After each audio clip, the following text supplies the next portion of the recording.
Step into the world of power, loyalty, and luck. I'm gonna make him an offer he can't refuse. With family, cannolis, and spins mean everything. Now, you wanna get mixed up in the family business. Introducing The Godfather at ChumbaCasino.com. Test your luck in the shadowy world of The Godfather slot. Someday, I will call upon you to do a service for me. Play The Godfather now at ChumbaCasino.com. Welcome to the family. No purchase necessary. VGW Group. Void where prohibited by law. 18 plus. Terms and conditions apply.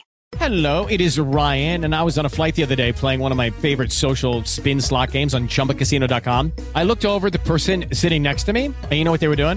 They were also playing Chumba Casino. Coincidence? I think not. Everybody's loving having fun with it. Chumba Casino is home to hundreds of casino-style games that you can play for free anytime, anywhere, even at 30,000 feet. So sign up now at ChumbaCasino.com to claim your free welcome bonus. That's ChumbaCasino.com and live the Chumba life. No purchase necessary. VGW Group. Void where prohibited by law. See terms and conditions. 18 plus.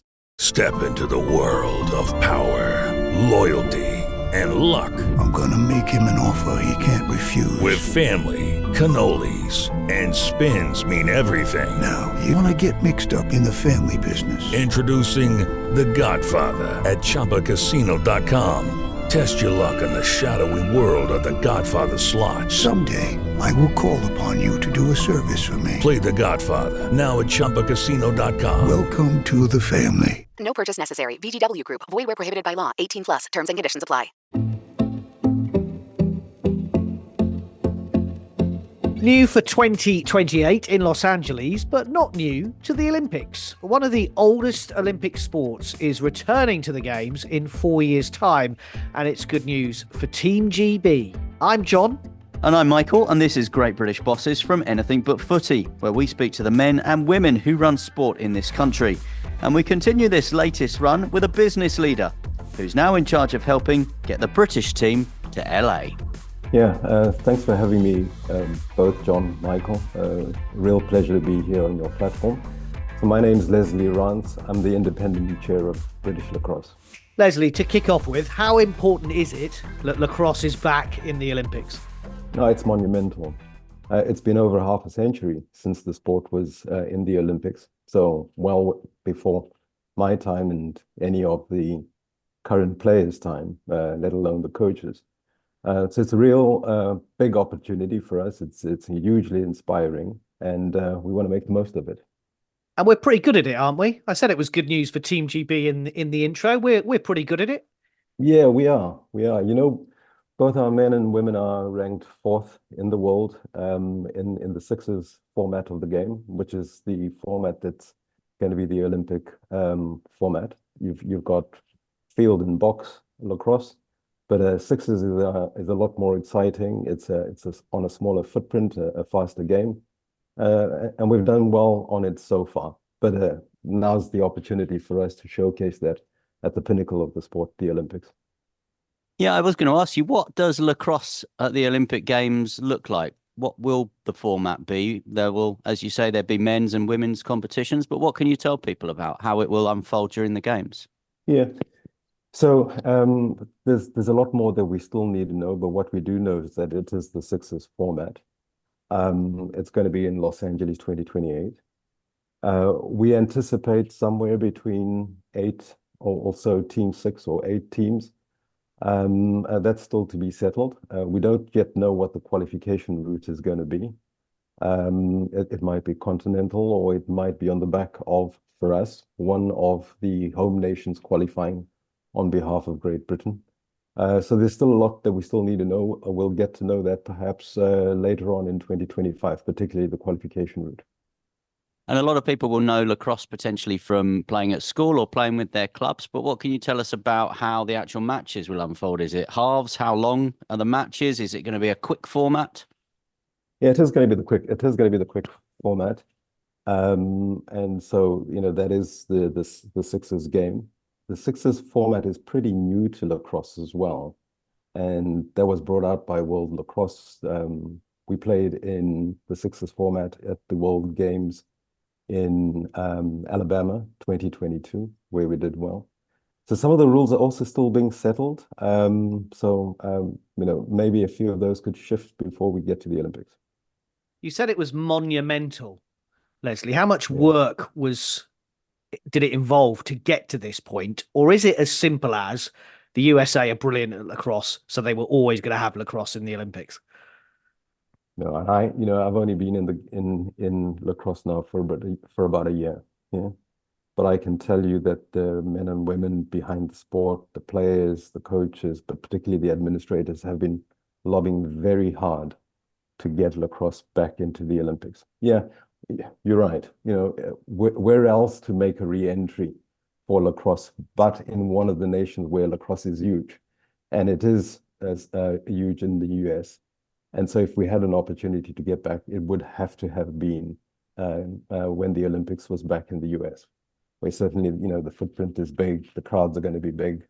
And so we're glad that it's coming back there in the US. And then we're hoping that come Brisbane, Australia is also big in lacrosse, that it will continue there. But we'll see how we fare come 2028. I was going to ask you that because there was some criticism that, say, for example, in Paris this year, breaking is in an Olympic sport, but then it won't be in LA. So lacrosse could be in LA. Well, it's going to be in LA, but it might not be in Brisbane. Is that a good thing that sports are coming in and out of the Olympics? Does it keep it more relevant? Does it make it more wider from a sporting point of view? Or would you like to be, well, no, we're now an Olympic sport and we're sticking with it? Yeah, I think definitely the latter. With you want to build that as the pinnacle of the sport and know that that's going to be true for a long time to come. But there's also a lot of infrastructure that you want to build around Olympic capability, and you don't want to not have to need that post an Olympics. And so yes, for sure we would prefer the latter. But I think also we've got to demonstrate to the Olympic movement that we are a really exciting game, that fans want to come and watch this. And then that there's sustainability in the game as well. And so, we've got a lot to prove as well to get us that seat continuously. You're the chair of British Lacrosse. Tell us a bit about that organisation and how, I'm presuming, it has had to change or has to change now that the Olympics are a real thing for you. Well, we've just been in growth mode ever since we got started, and that's 2020. So it's a pretty young organization. It's the national coordinating body for lacrosse, but the sixes format. So we just focus where lacrosse comes together in multi-sport events like the World Games and like the Olympics. And the multi-sport events are all sixes formats. So that's kind of where we focus. It's the coordinating body for England lacrosse, Wales lacrosse, and lacrosse Scotland. So the three home nations form lacrosse GB. And I say we've been in growth mode because we've been creating the organization. This has really catapulted us now into the stratosphere. There's an incredible amount of work that we've got to do now. A big part of that is on the governance side. A significant part of that also is around fundraising and getting us the right type of resources to put around our players, the coaches, the performance folk that we need to have to give the men and women a real shot at not only qualifying, but actually ending up on the podium come 2028. So yes, it's I think also the visibility, which is fantastic for the sport, has also just increased exponentially. And that's what we've wanted. We've wanted people to get to know and understand the sport. And again, thanks to you on shining a spotlight on this. But with that also comes a lot of hard work behind the scenes, but we're all up for it. This is what we signed up for, and we're happy to do it. We've obviously featured a number of individuals, a number of organisations on Great British Bosses, and I think of British Cycling. They're in their multi-million-pound velodrome, their HQ. British Athletics at the new Alexander Stadium in Birmingham. Then I went to see GB Skateboarding at the start of their journey, and they were in the chief executive's back bedroom. Where are you as an organisation at the minute in terms of that size and structure? Is it you and how many others? I was going to say almost outside of the bedroom and between outside of the bedroom and the velodrome. Yeah. So we don't have a lot of infrastructure, to be frank. And that is what actually makes our performances much more remarkable. I'm in huge admiration of the men and women that play this sport. The fact that they've got us fourth seeded around the world with very little infrastructure. We have the home nations, and England lacrosse is significantly bigger than Wales lacrosse and lacrosse Scotland. But having said that, at the national level, we still really are trying to build out that capability. So we don't have a lot of resources to meet as frequently, to get to all of the games.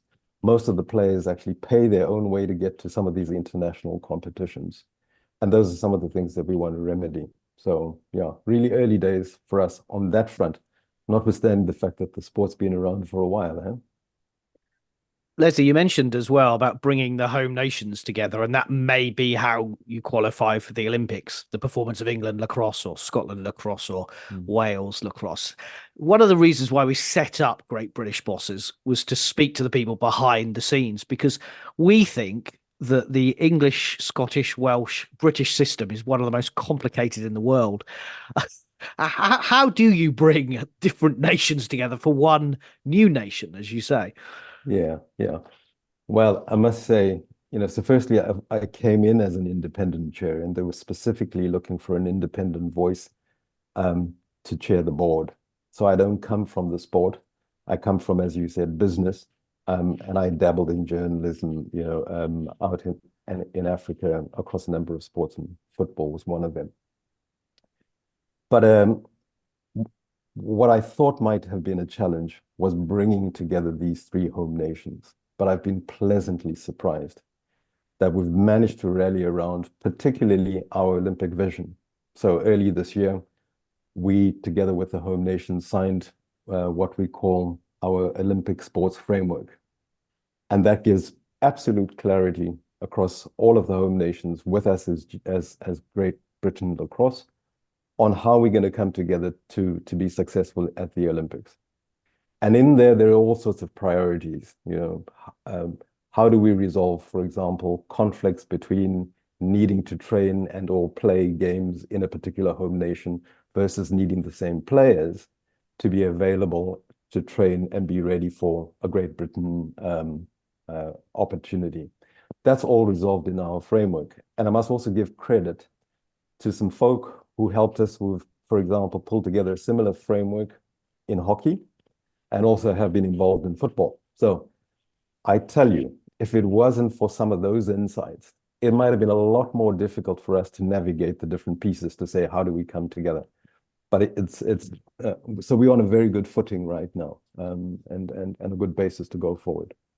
I mean, that's great to hear, because we've often said, wouldn't it be great if everyone could share their knowledge? So hockey can share with football, and we know cricket is going to come in for LA28. The ECB runs cricket in this country, but then there's Scotland cricket. But it sounds like you guys are already working together. Yes, we've done that, and that's really great. But also what it's allowed us to do is to talk to the rest of the world and say, hey, I know you might not quite understand how we structured down here. When people say Britain, well, who exactly are you talking about? Well, this is who we are, and this is how we want to be understood. Now, we've got, for example, what we prefer as the qualification route, but that might not be what the IOC and World Lacrosse come back to us with. But at least we've already been able to make representations to World Lacrosse and say, this is how we organize, and this is how we would like to qualify. And that helps a lot. But as you say, again, it's good that we're sharing some of that information. And if anybody wants to talk to us as well, who's struggling with that, we're happy to assist.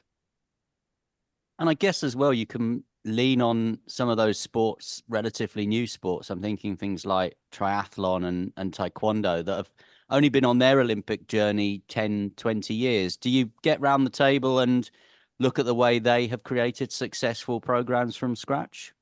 We're trying to learn as much as possible from as many people as possible. And part of that also, on our board, we now have some folk who've had experiences in different sports. So we have folk from British shooting, we have people from sailing, we have people who've had different Olympic experiences. But the more and more we get connected in the industry, call it the industry, the more and more, we reach out to our colleagues. So this past week, for example, we were out at the British Olympic Association's offices at some of the new sports. So as you do, you trade business cards, and we're going to get on the blower and talk to some of our colleagues. But yeah, we have to do that, and also because we don't have a lot of time. We don't have a lot of time between now and actually getting through qualifications and getting ready. 2028 creeps on you pretty quickly, and so we're very keen to take some shortcuts and grab as much learning as possible on the way there. You mentioned earlier that some of your players pay their own way to tournaments. Can you make a living playing lacrosse? I'm guessing not in this country. No, not in this country, not in most countries, to be honest. Although in the US, there's quite a number of full-time professional lacrosse players. And that's the dream. We really want to get to that place. But realistically, unlikely to happen anytime soon. What would be ideal is, say, before 2028, 2 years out before 2028, that we have enough resources that we'll be able to say to our men's and women's teams, folks, we need you a lot more present. Have negotiations with your companies, see if they can release you for a block of 24 months. And by the way, we've got enough resources to remunerate you to a particular level. That would be ideal, because I suspect the bigger nations like the US they're already doing that. They've got some of their players already full-time, and that's our competition. But no, not at the moment. So you can imagine some of these men and women coming from work, saving that money, they've got families to look after, but they can still make time both physically and what have you to play lacrosse, but also spend the money to get across to Portugal, to get across to Hong Kong, and we're hoping to get across to the US this year. And we've now built out our board, and we've got some folk. We're going to be looking at things like commercial sponsorships, fundraising, sports governance, and a few other things, but really around sports sponsorships and fundraising.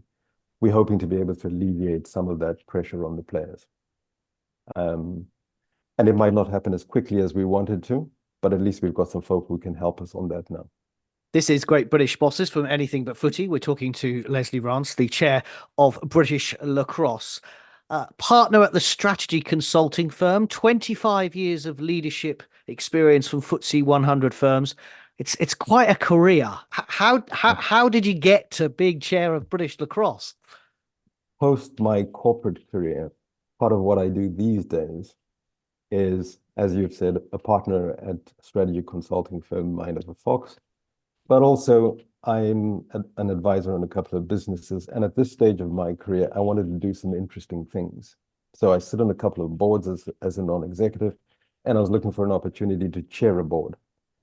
I saw this opportunity and I thought, well, if they're looking for somebody independent, you don't get as independent as me.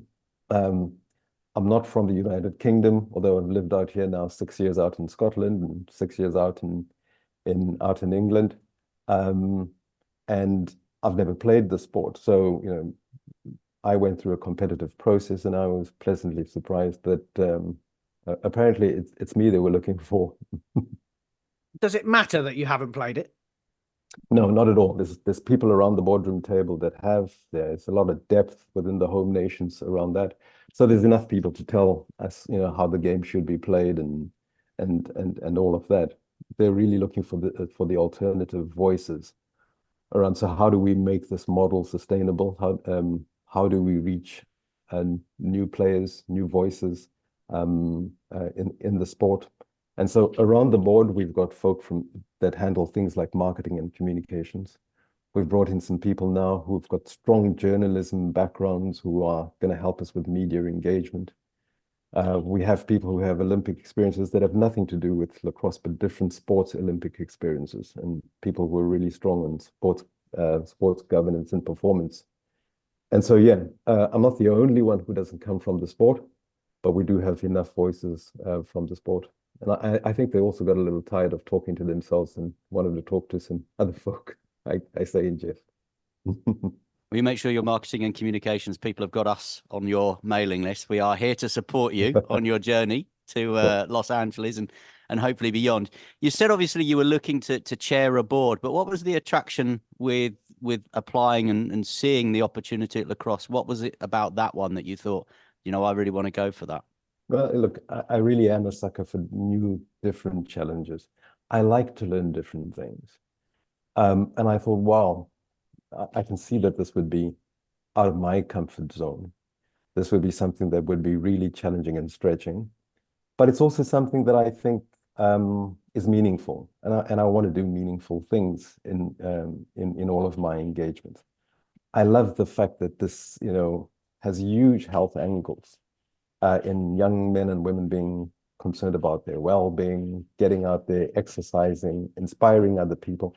A lot of leadership actually starts off in places like this, in these vocational things, the sports field and what have you. So a lot of the leadership that I learned in business, I could have taken a lot of cues from just, having been on the sports field. So there was a lot of that attraction. And as I say, just to learn something different and work with different people and also hopefully make a little contribution in this country that's close to me right now. Is there a leader you admire, whether that's from business or in sport, maybe?